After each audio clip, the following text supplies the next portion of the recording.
الحمد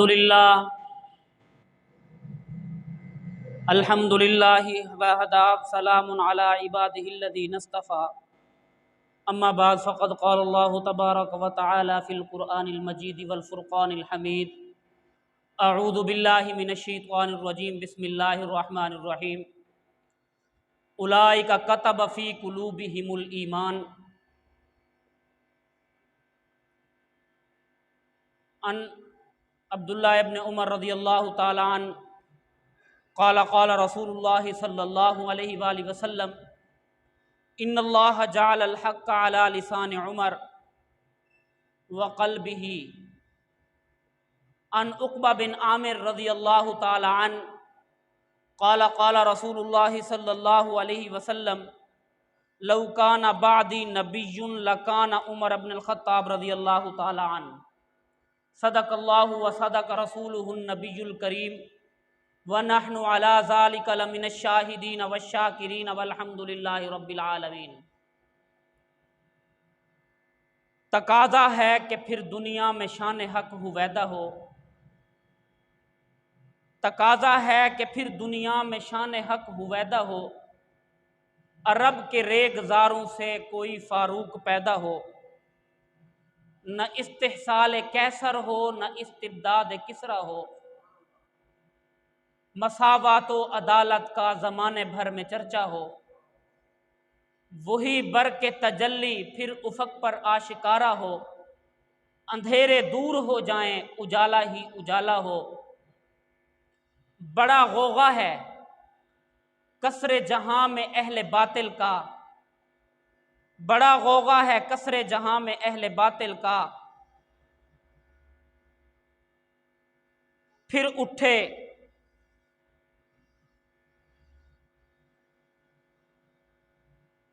پھر کوئی فاروق اٹھے تو حق کا بول بالا ہو۔ میرے واجب الاحترام قابل صد تکریم بزرگوں دوستو، دعا ہے رب کائنات سے کہ اللہ رب العزت ان مبارک لمحات کے اندر میری زبان سے ایسے الفاظ جاری فرمائیں جو میرے لیے بھی نافع ہوں، آپ تمام حضرات کے لیے بھی۔ حضرات محترم، ذخیرہ احادیث میں سے دو حدیثیں امیر المومنین سیدنا عمر فاروق رضی اللہ تعالیٰ عنہ کے حوالے سے آپ کے گوش گزار کی ہیں۔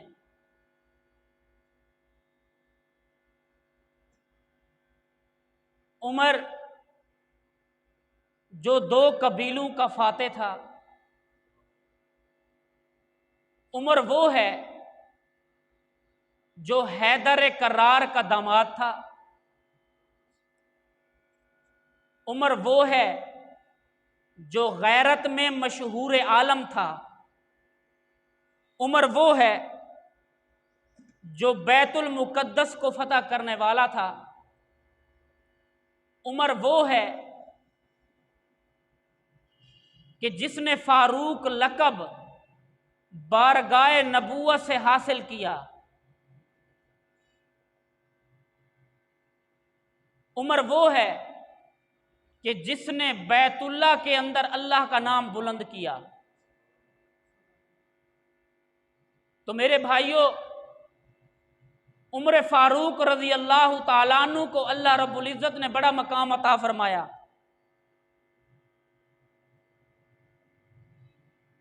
کلمہ تو حضرت حمزہ رضی اللہ تعالیٰ عنہ نے بھی پڑھا تھا، کلمہ تو حضرت علی رضی اللہ تعالیٰ عنہ نے بھی پڑھا تھا، کلمہ تو ابو بکر صدیق نے بھی پڑھا تھا، کلمہ تو عثمان غنی رضی اللہ تعالیٰ عنہ نے بھی پڑھا تھا، لیکن ان کی موجودگی میں بیت اللہ کے اندر اللہ کا نام بلند نہ ہوا۔